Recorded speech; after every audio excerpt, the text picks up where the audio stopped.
Speaker of the House Nancy Pelosi sent a scathing letter to her Democratic colleagues tearing apart President Trump's response to the coronavirus crisis and calling him incompetent. We're joined now by Speaker of the House Nancy Pelosi. Speaker Pelosi, thanks so much for joining us. We're glad that you're well and safe. Let me start with some of the breaking news here. The White House is working on suggesting that some parts of the country can begin relaxing guidelines so people can get back to work on May 1st.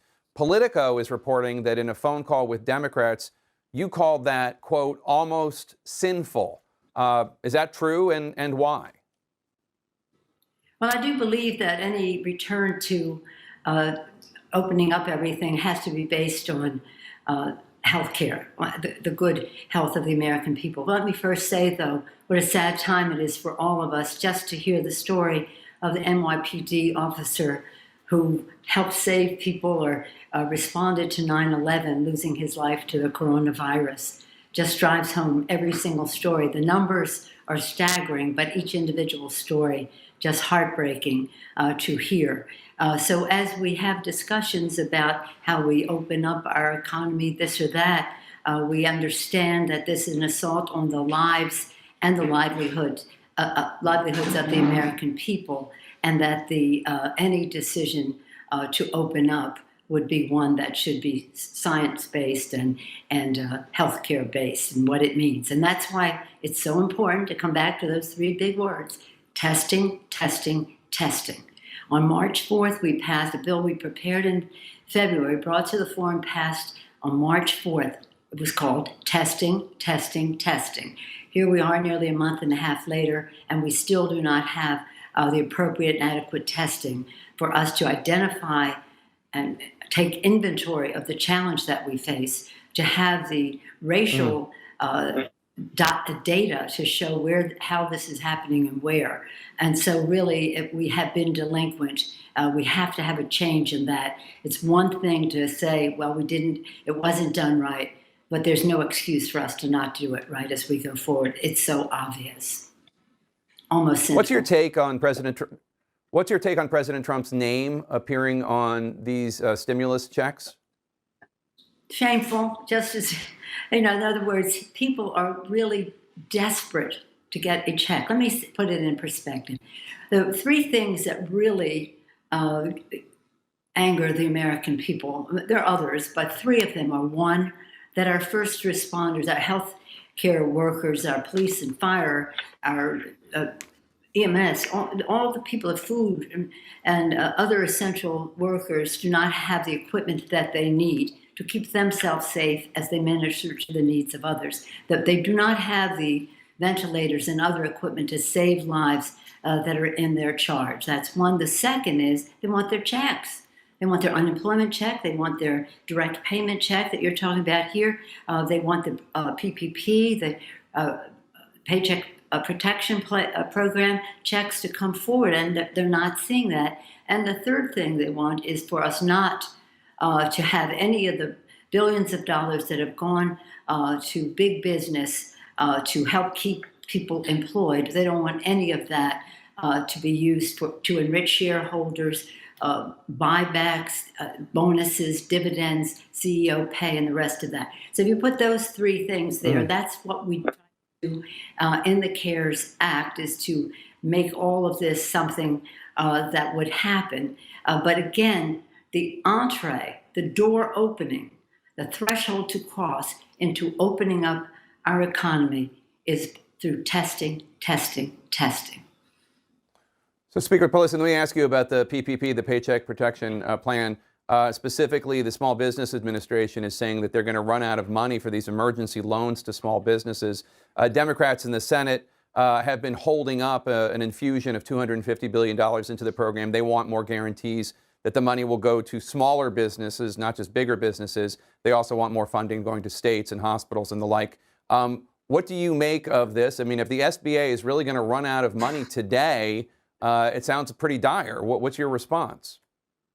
Well, the response is that last Tuesday, a week ago from yesterday, the Secretary of the Treasury called me, said I need $250 billion in 48 hours. for the PPP. Well, we support the PPP. It was part of our putting together CARES 1. We were successful, the Democrats in the House and Senate, in flipping it from a corporate trickle-down bill to a workers first bubble up bill. And part of it was that Paycheck Protection Program. But we want it to work for everyone. What we were finding out in just even the first hours of it was that the initiative, it was not working for the, shall we say, underbanked. And so we said, just give us 10% of the money for those who may not have a sophisticated banking relationship, who are getting cut out of this. First come, first serve, usually to the friends of the bank. We don't want to make the banks the villains in this. They're doing a job. It's covered. They have no exposure. It's covered by the Small Business Administration. Have no anything to do with their balance sheet because it's off. These loans are off the books. And if people comply with what the criteria are of it, these loans can be forgiven. Very good. However, they must reach everyone. And we had a plan, $60 billion. We still have it. It's still something we want to negotiate with them. $60 billion for what is called community development financial institutions. And those are those like even credit unions, community banks, this or that know the neighborhood, know the businesses, know the people, know the culture, and can make these loans, facilitate, expedite these loans going to people who are the local barber shop or some businesses that, again, don't have a banking relationship. Why would they want to cut that whole layer of people, mostly women, minority-owned businesses, Native American, rural America, veterans, all are participating in those initiatives. And so we're just saying we cannot allow the billions, hundreds of billions of dollars being spent to fight the horror of the coronavirus and the impact on our economy to further harden the disparity, the lack of access to credit for so many in the small business community. And so let's have that discussion. State and local governments are desperate for resources. Hospitals, desperate for resources. That's what we're saying we need. Small businesses, state and local governments and hospitals. That is what the Senate put on the floor last week. We're very proud of them for doing that. And that is something that needs to be done. Instead, the Republicans said, well, we want to see how the money that we're spending on state, local, and hospitals works before we do any more. But they're not putting the PPP to any test of that. And frankly, we're getting many complaints that people are not getting the response they should get.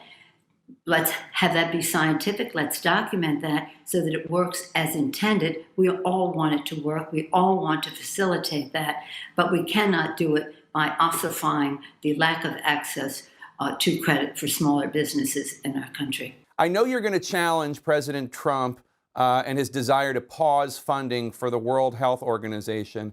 I have to say, I have followed your career enough to know that you're actually a pretty strong China hawk. You've been very critical of the Chinese government since I've been covering you now for decades. Do you not see the point that President Trump has to make, which is that the Chinese government was not transparent, covered up a lot of what was going on in Wuhan, and then the World Health Organization, at the very least, seemed to enable it? Well, first, let me thank you for the opportunity to talk about small business, because there's nothing more entrepreneurial, more optimistic than anyone can do than to start a small business, maybe except get married. But anyway, you weigh the equities. And so we want to support the small businesses, all of them, and support the PPP and hope that we can work together to do that. Having said that, what the Republicans are proposing will not get unanimous consent in the House of Representatives. In terms of the World Health Organization, the position that the president is taking, you ask, does it make sense? I say it's senseless. The World Organization is there to fight disease, pandemics, and all this throughout the world. And for us as the United States of America to undermine that just doesn't make sense. And that's why you'll see even some, I don't know if the Republicans will speak out, but I know many of them have supported the World Health Organization in the past. Whatever the situation is, as far as China is concerned, and that's a matter of science to tell us what the story is there. But the fact is that the scientists, the technology, the convergence of all of these resources in a global way, because this is a global pandemic, as you know, is something that for us to say we're not a part of, again, is senseless. All right, Speaker Nancy Pelosi, thank you so much. Continue to stay healthy and safe. We agree. We appreciate your time today. Thank you. Thank you. Thank you at this sad time. Thank you so much.